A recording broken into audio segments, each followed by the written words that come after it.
Firstly, I'm just going to come to you, Lisa, and just can we just get a flavour of Western Storm as it stands today, and how that has evolved from where it was 12 months ago? Yeah, thanks, Ben. Good evening, everybody. It's lovely to see some familiar faces on here. So, I mean, where we are now is we've obviously had 4 really successful years in the KSL, and we now are, I guess, Western Storm in a slightly different guise. So we are one of 8 regional centres that are, I guess, charged with moving the women's game into a new professional era. So whereas KSL was kind of a 6-week block and like a drop-in competition almost, where we kind of brought players together. This is going to be a new year-round kind of professional structure, which is a really exciting time, I think, for the game. And it's a big, big step forward from where things have come from. So, you know, we are one of 8 now, and I guess in charge of kind of developing the likes of Sophie Fee and Danny, who are obviously on the call, but also the wider bunch of cricketers in the region to make sure that the Southwest is really, really competitive as a region, but it's also driving forward the standard of the female game as well. So it's obviously quite a significant shift from where it was 12 months ago. What type of matches what are the difference going to be from KSL matches to Western Storm matches potentially this year and certainly moving into next year? Yeah, that's $1 million question. There's still various versions of that going around, but we are expecting to play this year, obviously pending, you know, there not being a second spike of COVID and all those things that kind of lurk in the back of our minds at the moment. So we are expecting to play a competition that will begin around the end of August and through September. We don't exactly know yet what format that is going to take. There's a few operational and logistical factors that come into that as much as just the cricket we would like to play. So, but we are very much expecting to have cricket, which I think maybe, you know, even a month ago, we were all still wondering if it happened, big question marks over it. And so, you know, that's a really positive step forward, I think. And, you know, there's been huge commitment behind the scenes to try and make that happen. And probably feels a bit at times like the women's game's been forgotten about, and we're hearing lots about men's sport returning and this, that, the other. But I guess, you know, this was always going to be quite a big summer anyway because of building a new structure. It's now trying to do that in the middle of a global pandemic. So, you know, it's kind of, you know, the fact that we're getting to this point where we think cricket will take place and, you know, things are being built is brilliant, really, because it's definitely the odds have been stacked against it, I think, for the last few months. And just in terms of location-wise, Western Storm as a KSL franchise was a consortium between Somerset, Gloucestershire and Exeter University. How has that changed now moving forward? Yeah, so I guess we have a more clearly defined region perhaps now than we did before. So really brilliantly, we now have Wales as our part of our Southwest region, Southwestern Wales, and we've also had Wiltshire come into the fold as well. So we've kind of got the existing counties who've perhaps already got a connection with Western Storm from the KSL, but we've also broadened out a little bit more. So really now we work across Wales, Gloucestershire, Somerset, Devon, Cornwall, Wiltshire. So that's the areas we're covering. So it's I guess more interaction and work with county cricket boards. And likewise, we've obviously got 3 first-class counties in Gloucestershire, Somerset and Glamorgan as well. So it really is a regional team with a regional remit. And, you know, COVID right now is making it hard to get around and do anything. But obviously moving forward in a normal world, we would very much, you know, like to position Western Storm as the team for girls across the whole of that region to look up to want to play for. So it is a little bit different from the Super League, definitely. And just now moving on to the playing side of things. So for people that missed a release that went, I think it was last week or the week before now, that Sophie, Danielle and Fee are now full-time professional cricketers.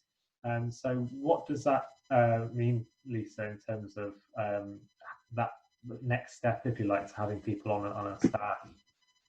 Yeah, well, this is the first time this has happened, and it's, you know, it really felt quite a big day, a big occasion actually, you know, having the girls coming in to train for the first time this week. And when we were awarding those contracts, this hasn't been done in this country before, so it's actually a really big step forward to allow the players like we've got here with us to commit to their training, to allow cricket to be a viable option for them. And with things like the 100 obviously around as well, there's a genuine opportunity now for players who have huge amounts of potential or talent to actually make a living from doing that. And so that's a huge step forward, and something I guess, you know, probably lots of the girls on this call wouldn't have envisaged happening. So, you know, can't really convey that enough, that this is, you know, a really big step forward in the history of the women's game, actually, to get to this point. So I guess that means for the likes of the girls on the call, they're going to be able to train in the daytime. They're going to have a full-time set of staff that are going to be theirs. We're not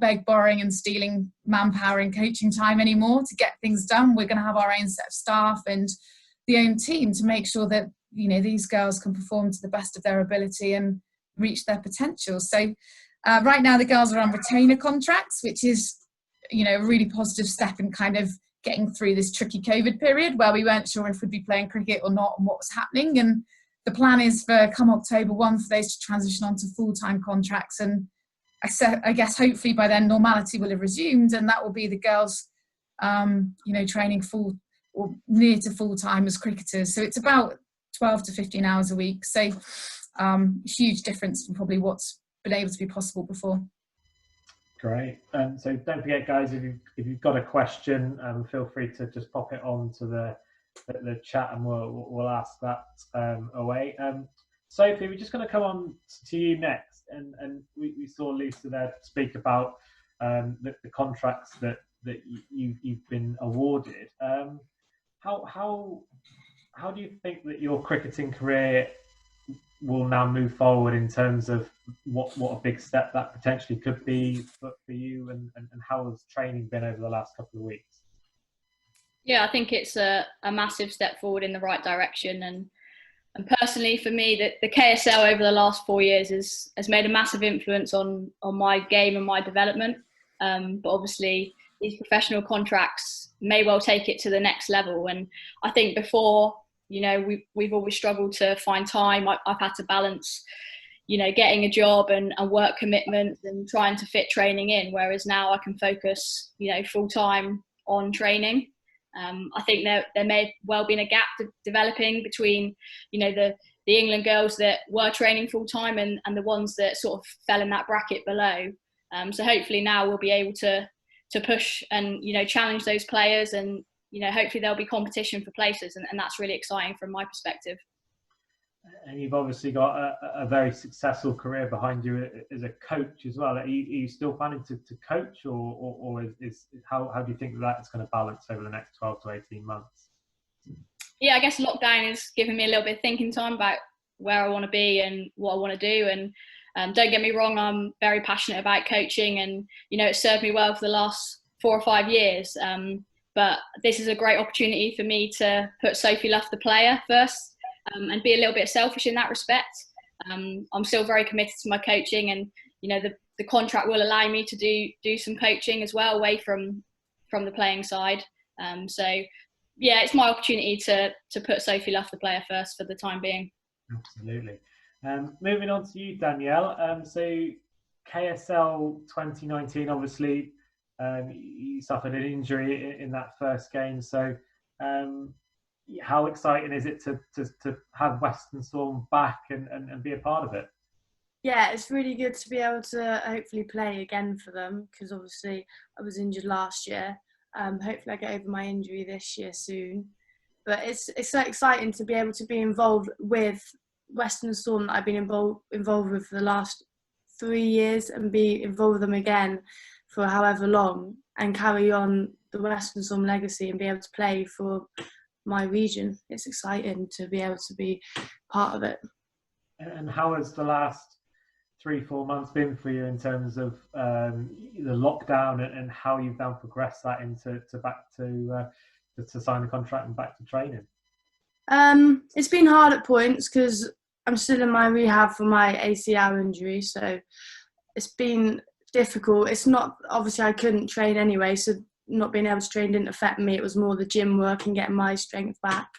But it's given me time to think about like what I want from cricket, and this contract has really helped me get closer to where I want to be in the long run. and it makes the future look a lot better for women's cricket as well. Absolutely. Fee, moving on to you, part of the Southern Vipers squad for KSL, and now moving over to Western Storm for the new era. How does Southern Vipers, Western Storm? There's obviously a bit of a rivalry there. How's it going to be to move over to the western side of things? Yeah, I've had a bit of stick already for it, actually. Yeah, it's really exciting. Obviously, not obviously, but I live in Bristol, so it made sense to me with my career here and playing cricket. It made more sense for me to be here. I know a few of the Storm girls already, and they've said how good the setup is, and they've always been really successful in the Super Leagues, and I'm a bit sick of losing to them, to be honest. So I thought if you can't beat them, join them. But yeah, it's pretty exciting going forward. And how's I believe you guys are training at Bristol, and so how's that been over the last little period? Yeah, it's been great. So we've only had 2 sessions so far. A little bit different with all the quarantine rules in place, and one-way systems and all that kind of thing. But it's just good to get going, to be honest. Everyone, I think personally I'm a little bit rusty, but we're quite lucky that Hadja's been great and got us some training quite early on. So yeah, it's just been good to get going. Fantastic. Okay, right, we've had some questions come in, so we'll get to some questions from the audience now. And again, feel free to ask any questions you might have on women's cricket in the future and Western Storm as well. So if you've got that question, just pop it in the chat and we can go from there. But we'll start off from one from Raf Mickelson. And this is a question for Lisa. How important was it, Lisa, to carry over the Western Storm name, given how successful the team was in the KSL? And when was that decision made to carry over that name and brand? Hi Raf, good question. So I think, it was really important to me. Obviously there was a really awkward, I guess, phase where sort of KSL finished and the new centres weren't up and running, and there was an awkward kind of period of months where I was a bit nervous that perhaps a different direction would be taken. But for me, there were so many benefits to the Western Storm brand. I think we did manage to sweep up the region well, and everyone felt part of it. And I definitely didn't want to lose that moving forward, but there was also a phase where it wasn't my decision. So I kind of influenced and gave my view as much as I could to make sure that if we did enter this new era, that it would be Western Storm. And obviously with the Welsh Fire branding being really, really different, there was a space for Western Storm to remain in this new regional structure. So, it felt really that we'd done such a, strong start with KSL that it just became a really natural decision to try and keep that branding moving forward. And it is going to look a little bit different. The team will look a bit different, and the nature of obviously what the competition is will be a bit different. But, fundamentally we are still the team that hopefully the region can relate to, and so we really just wanted to keep pushing forward as Western Storm, albeit in a slightly different guise.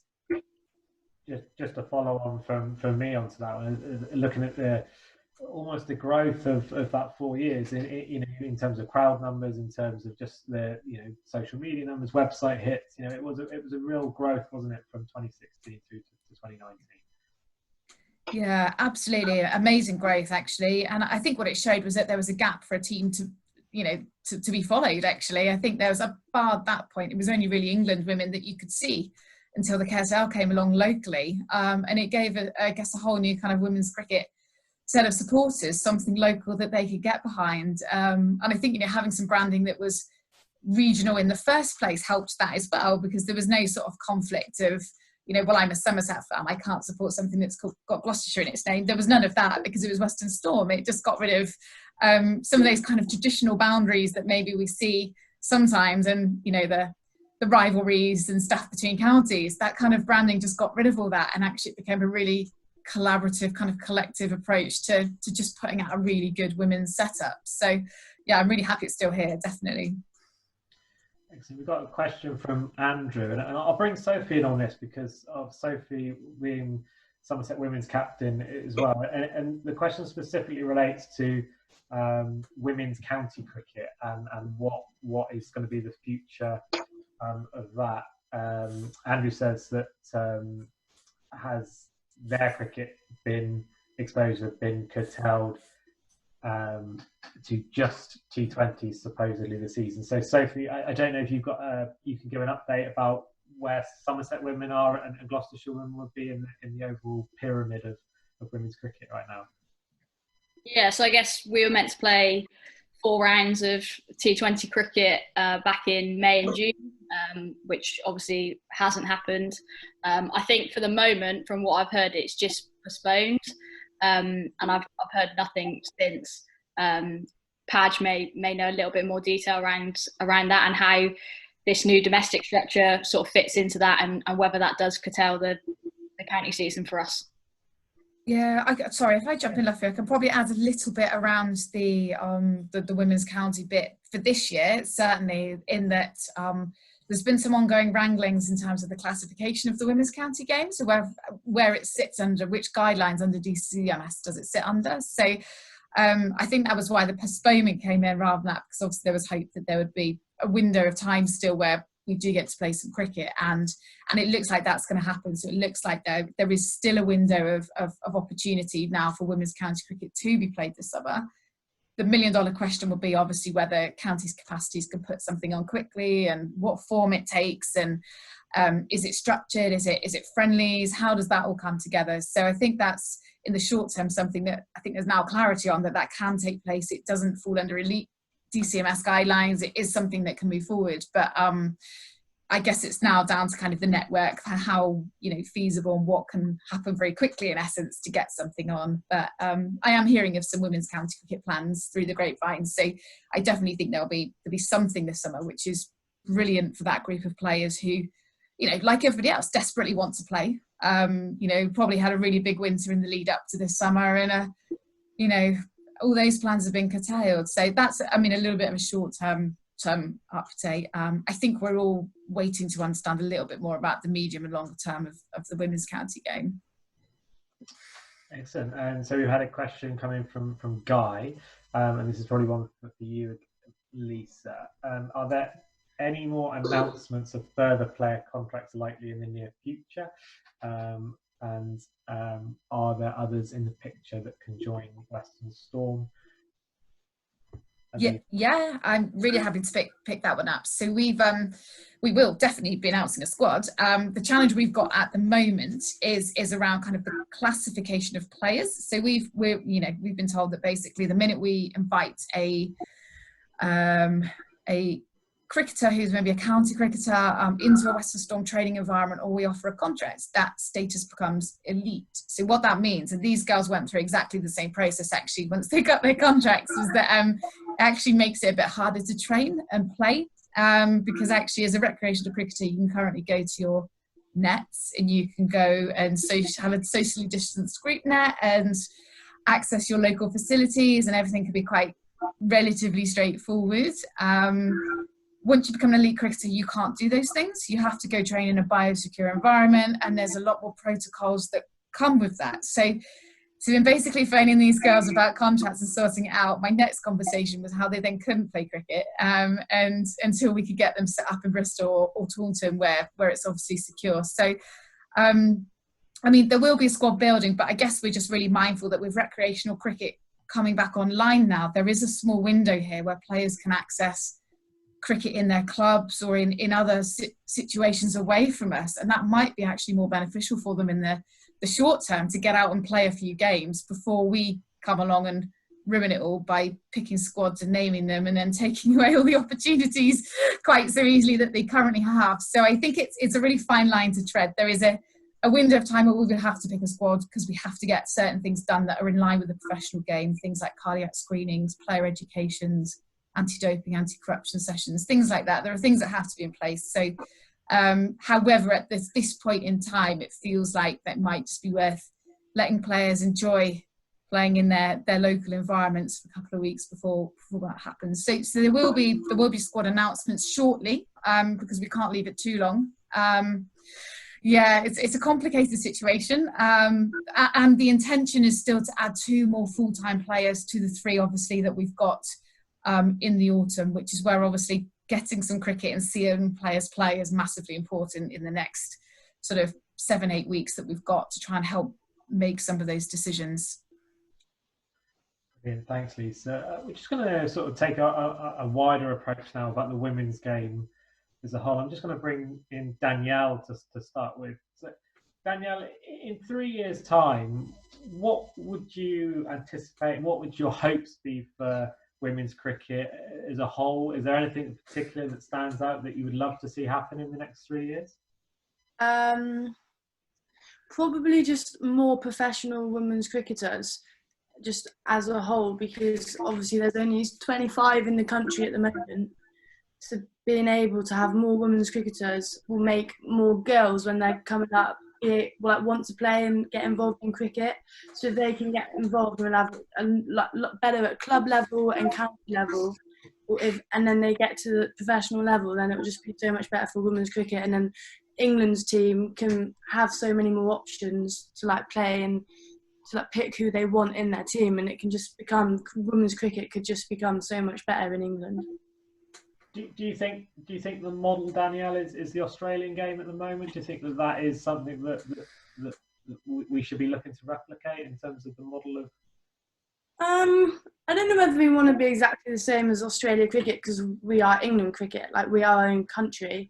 But they have got a good setup. Obviously, they've got the Big Bash, but we've got the 100 come in, and we've got this new setup of the regional centres. So I think we're in a way the same as Australia. We're building our cricket, we're making it better for the women. We're going in the right direction. So I don't think there's any issue at the moment, and we don't need to be the same as Australia, because we're not Australia, we're England. So I think we just stay as we are and just keep developing women's cricket, however that goes.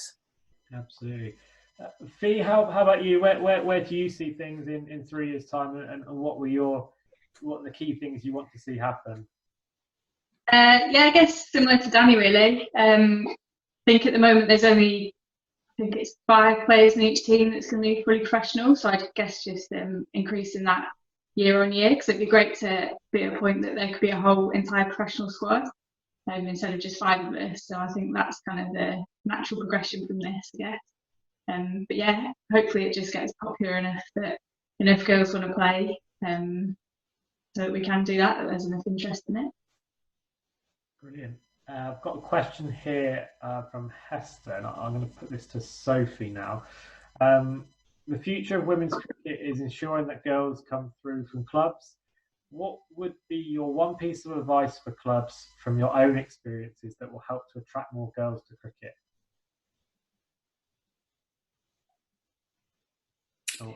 Yeah, I think the environment's massive within the women's game and within the girls' game. The environment that you create for them. So from working with young girls myself, and thinking back to when I was young, I played for the love of the game, and because I like socialising and it was fun. So I think creating an environment where they feel safe and where they can have that fun with their friends. Giving them the opportunity to explore and try things. I look back to when I was that sort of age growing up, and I probably felt I had to play in a certain way, and I didn't like making mistakes because I felt like I was being judged, and that might have just been my viewpoint. But I think letting players go, making mistakes, just helping them learn along the way, guiding them, I think that's really important in the environment at a young age.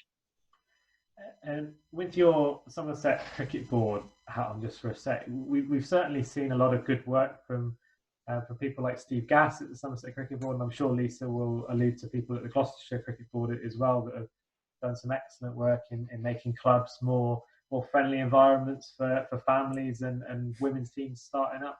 Have you noticed that over the last sort of five years, for example? Yeah, massively. I think there's just been the opportunity for women and girls to get along to their local club and play cricket. I know, I'm bigging up Steve from our area now, but Steve's done a fantastic job in engaging clubs to get these sections off the ground. And, it takes a lot of work, and it's not just Steve, it's people at the clubs, it's volunteers that want to make that happen. And, hopefully that will continue to grow with structures like this in place.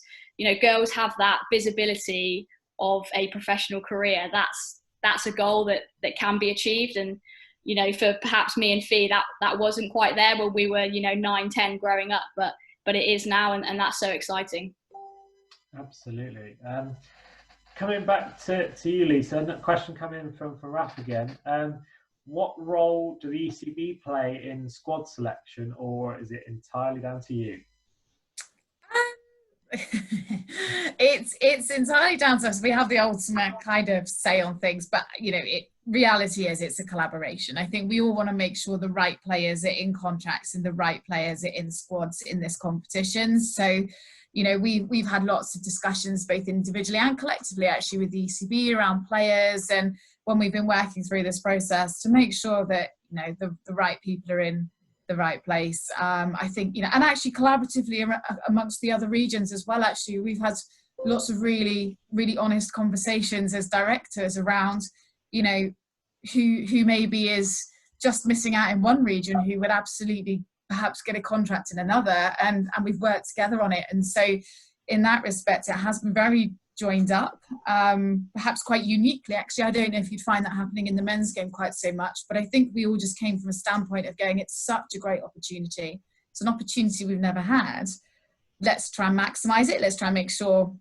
we're getting it as right as we can be. And you know, with any player selection I guess you run the risk of, you know, differences of opinion and things like that, but actually, yeah, I think when we've come with our lists of players for discussion with the ECB, we've never been too far apart. So I think they would say that ultimate decision making lies with us, but reality is there's not been a huge difference of opinion, I don't think, along the way anyway. So so far so good, but obviously that may whether that remains is to be seen, but for now it's been a relatively smooth process so far. Yeah.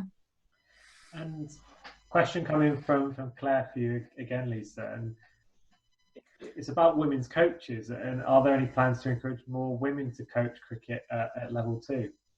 Yeah, I'm really passionate about this. So my background prior to this role is I was general manager of Western Storm, but I also have worked the last 10, 11 years for Gloucestershire Cricket Board in a women and girls development role. And for me in this role, I'm absolutely as committed about the grassroots side thriving as I am the top end, because I think everything is so closely connected, and I don't think you can focus on one small part of this overall picture.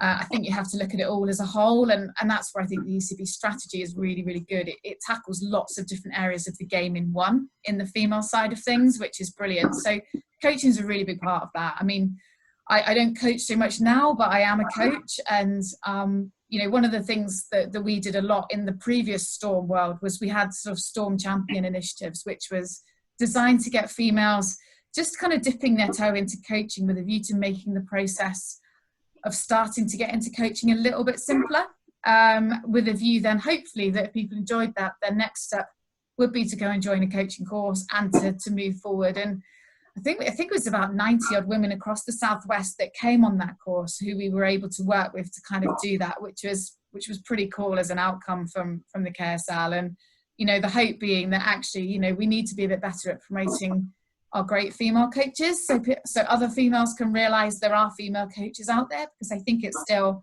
sometimes a little bit invisible in how things are presented when we promote things, etc. So I think there's some really simple stuff around even just having imagery of female coaches. Actually, we don't have much in the way of photos of females coaching, so when we try and promote it, it's really hard to convey that, and I think it's something that's going to be on every county cricket board's radar from now, really, that as the game grows, the women and girls game grows, so does the number of coaches and female coaches that are going to help support that. So I think it's really important. I think it's like anything, it's helping people take that journey in the right way. So I think historically, I think from coach support worker to level 2, that was a really big jump in coaching, from doing a little bit to doing quite a big step forward. And what's really great now with the ECB's Foundation 1 course is that makes the step, I think, for females a little bit simpler to get involved, find out how they feel about coaching without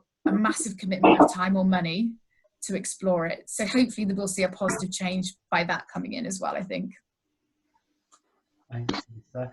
I've got a question come in, and I'm going to put this to all of the 3 pro players now. And it's a question around training, and I'm going to say playing as well, with female cricketers playing and training with male cricketers. I'm sure you've all probably had instances where you have played men's cricket as well as female cricket. Do you think what do you think is the balance? And I'll come to you first, Fee. Do you think that playing men's cricket is something that young female cricketers should aspire to do as well as playing women's cricket? And is there a balance there to be had? Yeah, I think, like you said, it's a bit of a balance. So when I was growing up, I played a lot of boys cricket, mainly because there wasn't as much opportunity with the girls and the standard wasn't as good. So to get a better standard, I had to play boys cricket, I guess. But I think that's changing a bit now, that girls growing up don't have to do that to get a decent standard of cricket, which is great. I still play a bit of men's cricket just because it's hilarious and I love it. And it's kind of it's a nice break from the kind of more serious side of playing in the KSL, that kind of thing. I think I would be alright if I didn't play it, but I just play it because I enjoy it. So I think it's kind of down to the individual. But yeah, like I said, it's great to see now that girls don't have to play boys cricket to get enough cricket in, because there's some really great setups around the country now, and especially with this new setup, hopefully they won't need to play boys cricket. But if they want to, then go ahead. Absolutely. Danielle, what are your thoughts on that? Have you played much men's cricket as well as women's cricket? Probably not as much as Luffy and Fee did. I think at my age, girls' cricket was a bit more evolved than when Luffy and Fee were playing when they were younger. But I still think that I think playing men's cricket is never a bad thing, because it's exposing you to more challenging situations. So it's not going to harm your progression and your training. I think just if you manage it carefully and knowing that you're not going to be facing an 80-mile-per-hour, like 40-year-old man at the age of 12, just making sure that you're being sensible and training with young boys. If you're a young girl training with young boys in net, like, it's completely fine as long as you just, I don't know, as long as it's worth their while, then I don't see the issue with it. And how about you, Sophie? Where do you stand on is it a balance? Is there as a coach, do you see that there's opportunities as well as differences with the sport? Firstly, thanks, Gibbo, for making myself and Fee sound old compared to. Yeah, I think I agree with what the girls have said. I think there's definitely a balance to be had, and I guess a time and a place for it. I think you want the young girl or whoever it is to feel comfortable in an environment and love the game and play the game that they love. So I think making sure they are comfortable, but I think at the same time there needs to be an element of challenge, and I know that boys and men's cricket has certainly challenged me over my career. You have to learn pretty quick. And, you know, I always loved being in that environment because it was competitive. Anyone that knows me knows that I'm incredibly competitive. And I think that I got that edge from playing boys cricket growing up. And do you think you're going to have much chance to play for your local men's club might not be this summer, but the summer to come as well? Or is it purely Western Storm? It doesn't sound like I'll be featuring for the mighty Limpsham Belvedere, unfortunately, Ben.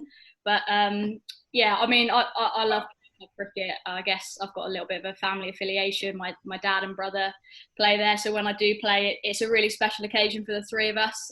Not many people can say they step onto the pitch with family members. So yeah, it's great when we can do that. Brilliant, thanks, Sophie. Question from Richard Clark. This is for Lisa. Does it feel like a particularly big challenge to cover such a large region from all the way from sort of North Wales down to Cornwall? And how do you anticipate managing players and logistics for training and matches over such a wide area?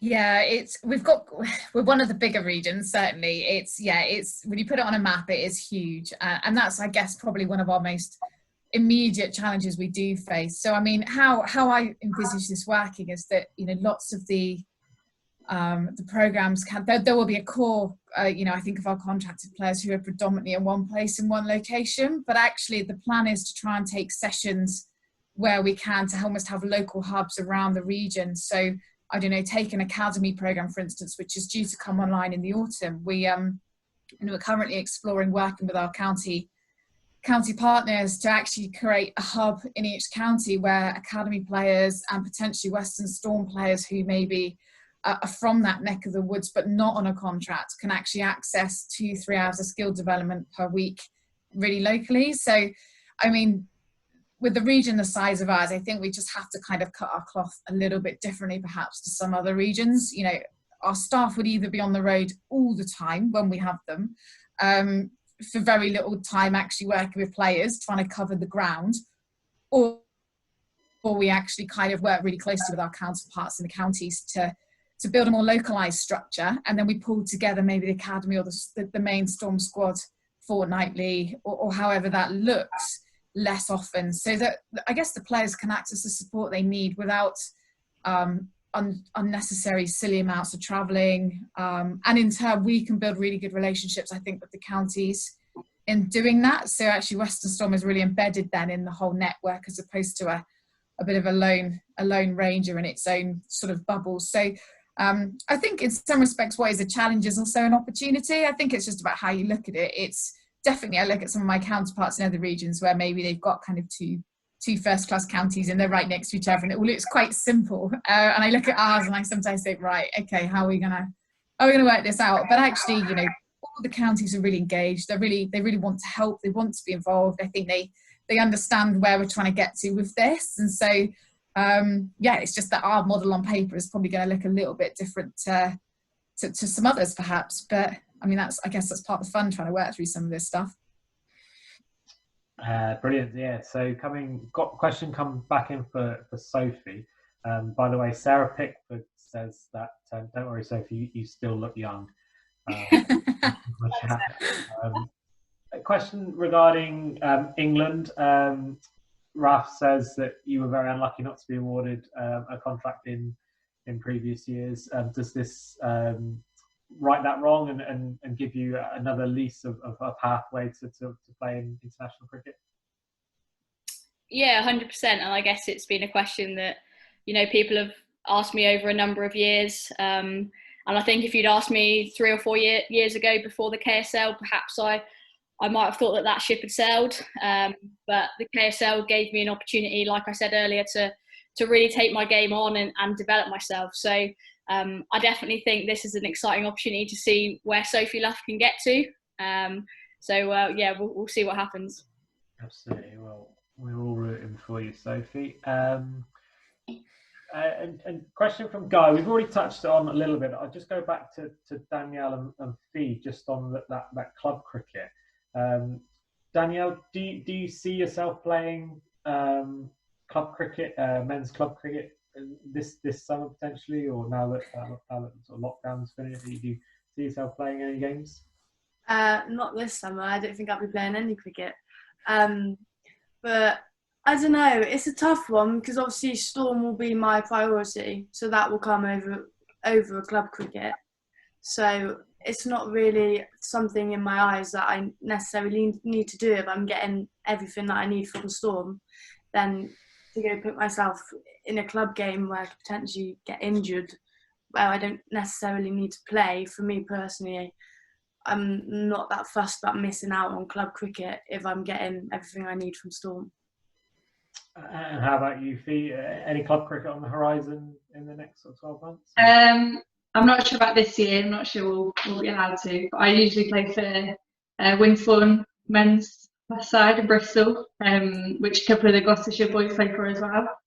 So we've got a bit of an affinity there, and I love it. It's so much fun. They're all nutters. So, you know, if I can play any, then I'd love to.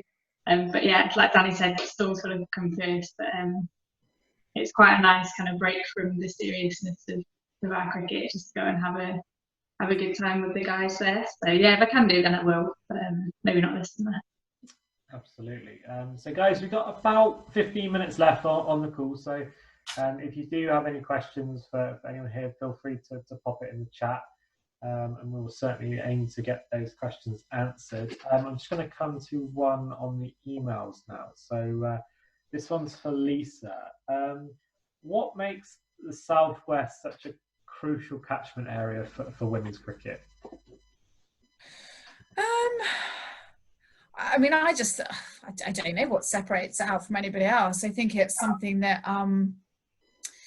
I guess we've got a really fantastic, growing, evolving club setup. So I think that's been a real standout feature for me. Is if I look sort of, and I guess from my previous role again, where I was involved a bit more in a recreational kind of understanding the club landscape and working with clubs, I think one thing that kind of always became really clear when we were kind of getting ECB stats now, whatever, the Southwest has got loads of great work going on in the recreational game, and so I think that's we've got a really solid foundation of loads of fantastic females out there playing cricket. So I think that's, for me, that kind of is a brilliant catchment to have all that going on, and I think it's something we should be looking to grow more. I think we've almost just scratched the surface of actually the female playing population that could exist in the Southwest. I think there's so much more to come from that. And actually, if you have a really broad playing base and loads of people engaged and loving cricket, as the girls mentioned earlier, either young girls or maybe females coming to the game later, they'll I guess, the more you've got playing, the more you'll find that maybe you've got some real talent in those ranks, and from there the system feeds in bottom up. So I think the Southwest is the region I've grown up in. It's the region I played all my cricket in. I played for Somerset for 12 years. I'm not that I say that too loud with my Gloucester counterparts knocking around on this call, but and so I really care about the Southwest. It's been a massive part of my cricketing life, and I guess I love being here, and I love doing this job in this region with the people and the fantastic clubs and volunteers and stuff we have. So I think it's a really nice kind of network within itself. I think kind of the counties work pretty well together, and everyone just wants to see the game thrive. So I think that as a region is a great starting place where everyone's trying to get to the same outcome, and that makes my job a little bit simpler for sure. I'm not sure if that answered the question, Ace. If it didn't, just chuck it back in the shop, in the chat, and I'll go again. There's certain beacons, aren't there, with the Southwest, and Taunton was the official home of women's cricket up until, I believe, that's 10 years ago or so. Do you think that the Southwest was already was well set up for when the KSL came in, and given the links with women's cricket in the past?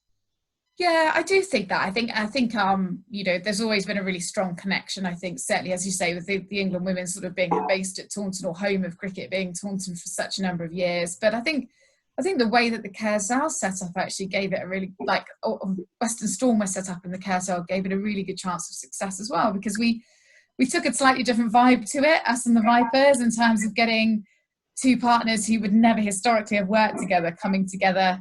And obviously with the University of Exeter as well. I mean, first class county universities, rivals, all kind of coming together for this women's cricket kind of greater good, I think was a brilliant foundation to do things a bit differently. And I think combined with, obviously, as I say, that really growing, healthy kind of domestic club, women and girls club game underneath it, I think it was just a really natural fit, I think, for Storm to take the approach it did. And I think it's I'm on reflection probably not surprised it did land as well as it did, because I think everyone was ready for it. I think we had a growing appetite for the women's game, and with Taunton and Bristol hosting so many England women's internationals as well, the region was really warm to the female game and very supportive of it. And so for Storm to kind of dropping into that warmth, and being part of those great things that are already going on, just was a missing piece almost, I think, in the jigsaw. So I think we've got a great region, definitely, for that. And then just in terms of the future of Western Storm, say we're sat here in 3 years' time on another Zoom call, hopefully not quite the same circumstances of a global pandemic, but maybe we could do one in person. So if you sat here in 3 years' time, what defines success for you? Once Sophie, Danielle and Thea all playing international cricket, and what is a marker of success? Well, that we jest about that, but that it has to be one of our markers of success. I think, how are we as Western Storm moving players onto the next level? I think it's great they're in Western Storm, but what we need to be thinking about is how are we going to move a player onto the England Academy? How are we going to get a player, maybe an England contract here? You know, how are we going to turn a Sophie Luff into someone who's displacing maybe someone else? You know, I think that's got to be a marker of our success in terms of the programs, the coaching, the support we give to those players. I think, you know, how we move players on through the system is going to be key. I think there's also a team element of that. Well, we want to be successful on the field. We want to be competitive. We want to win games of cricket. It's not necessarily the absolute be all and end all, maybe like the KSL, but it is a feature still. I think we want to be positioning ourselves as an incredibly strong unit, both at that elite end and actually domestically as well. So what I would hope is I guess that our counties were able to support our counties really, really well, drive their standards forward, which will have a knock-on effect then to obviously what we get at the top end, but also make sure that actually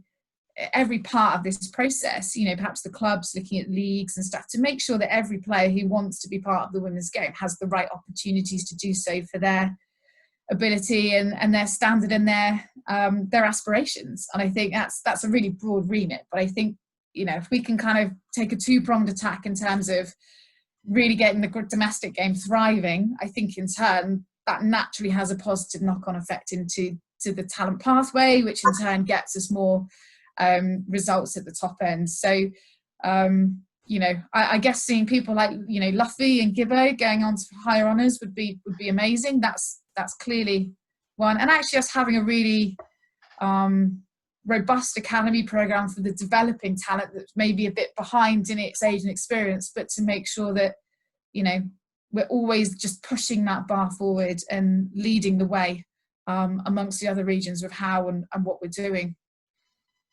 Great. Another question come in, and it sort of specifically relates to coronavirus. Do you think that the financial impact and the funding, do you think the financial impact will negatively affect funding for ladies cricket at club level? Is this for me, Ben, this one? Yeah. Okay, cool. Club level is an interesting one, isn't it? I would hope not. I would hope that clubs, if they have a women's structure, are treating them as an equal part of a club. So it shouldn't be around whether the women's club game is going to be disproportionately affected by COVID, because actually if a club is taking a hit, and for me that should be shared across the club. I don't see why in this day and age that would be a burden specifically to the women's game. But maybe I do also know that still many clubs are very embryonic, and actually they're not fully integrated into men's sections as much. So, I mean, I guess that is a concern, but there's been, from what I've been hearing, some really good sources of support financially for clubs with various funds they can access, etc., to help with some of the COVID related challenges. So, you know, I would hope that the women's game is being factored in as a normal, equal part of club life. And so it's not disproportionately affected, and that if it is affected, it's only affected to the same extent that all of cricket is affected. That might be a bit blue sky, but that's certainly what I would be hoping. Brilliant. Another one for you, Padge. We've asked, this is from Hester, we've asked about playing and coaching. Will Western Storm also be facilitating the growth of female officials? And perhaps this is one for the pro players as well. If you had the choice, would you umpire or score? Okay. Well, I'll pick up the headline bit. So I guess in our previous Storm Champions world, the last cycle of it we did was coaching, but the previous version of it we did actually included introductions to umpiring and scoring as well. So it was something we were aware of, that there was a bit of sort of debunking almost of how difficult it is to get involved with those things. And so we wanted to kind of enable the females that we were getting into to kind of learn more about running cricket, to understand some of the basics of that, with a view to hopefully kind of encouraging them on to realise they absolutely can do it, and there's a pathway forward. So, you know, I guess short term, where my focus is at is that, you know, potentially we're not many weeks away from cricket, and that's, I guess, kind of swamped me in the last month or so. But certainly once we get out of this summer, you know, I will be working quite closely with county cricket boards, who obviously have the direct responsibility of growing women and girls cricket recreationally, to see what we can do as Western Storm to kind of positively impact their plans and what they're doing to try and accelerate that and move that forward. So it's a really great flag, and I think kind of right now, I guess it's not something we've directly discussed, but it's something certainly moving forward that it's going to be really important we grow the representation in officiating, just like it is, you know, in all the other parts of the game. And we had 2 fab scorers, didn't we, Luffy? Storm?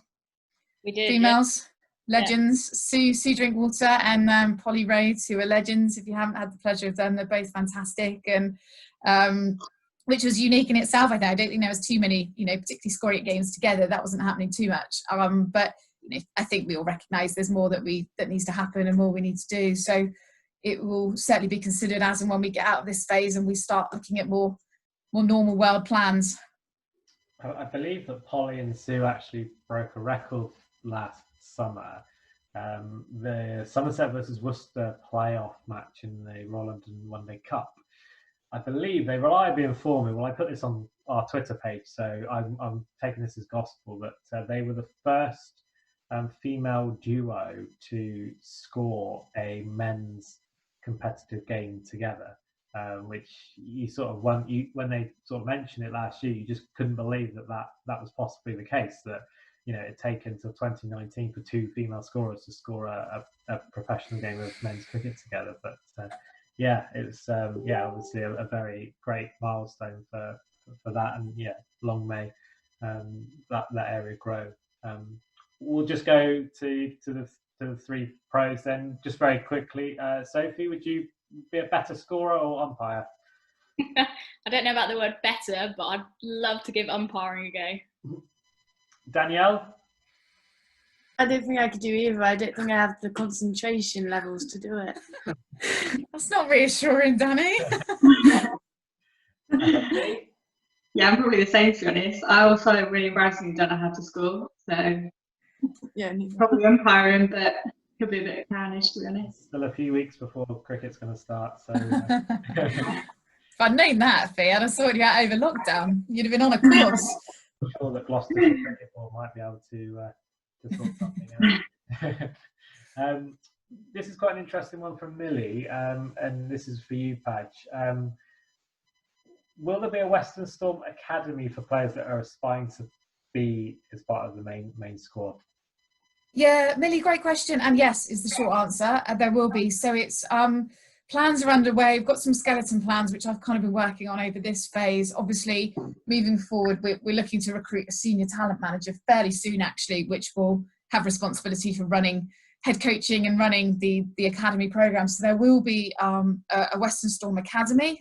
As I mentioned before, it's likely to have a local hub attached to it, so players can get their cricket locally with our support, but coming together kind of on some weekends and holidays. So, I mean, the key thing to note about that is it's an open age academy program. So sometimes I think kind of, you know, players get to 17 and if they haven't hit a certain level by a certain point, they feel like their time is up and they're not going to go any further. And so the really nice thing about having this open age academy is that it allows those players who maybe come to the game later or just, you know, kick on later in their careers to I guess have a door that's still open to them. So that is coming online. The plan is to do some COVID permitting, some observation sessions around the region kind of in the autumn with a view to picking, it's probably going to be around about the region of 15 players who will come onto that academy program, which will sit sort of just behind or below, but actually work quite closely with the Western Storm squad. So it's all in the pipeline, and I guess more specific detail to follow fairly soon. Brilliant, thanks, Ethan. I think we just have one more coming from Guy. He's looking forward to the female game developing and looking forward to getting the game on this Sunday. He also says, Danny, they need a score at Derry Lane if you're interested. So should point out the guy is from Danielle's club at this point, which is why I really like the question about will she be playing men's cricket this summer, because I sense a little tap up. Absolutely. Well, firstly, thanks to Sophie, to Danielle, to Fee, and to Lisa for joining us this evening. I think we can all agree that that certainly Western Storm in its new form is a very exciting project that we'll certainly be seeing a lot more of over the next weeks and months. For those of you who don't know, we have a website, westernstorm.co.uk, which will be publishing information on as we go through. And I'm sure, as Lisa's mentioned, COVID hopefully will allow us to do some really exciting things over the next period. And we'll leave it there. So thank you very much all for attending. And we'll, as it gets said, pop it on the website over the next week or so, and we'll see you soon. Take care all. Thanks everybody. Thank you. Cheers.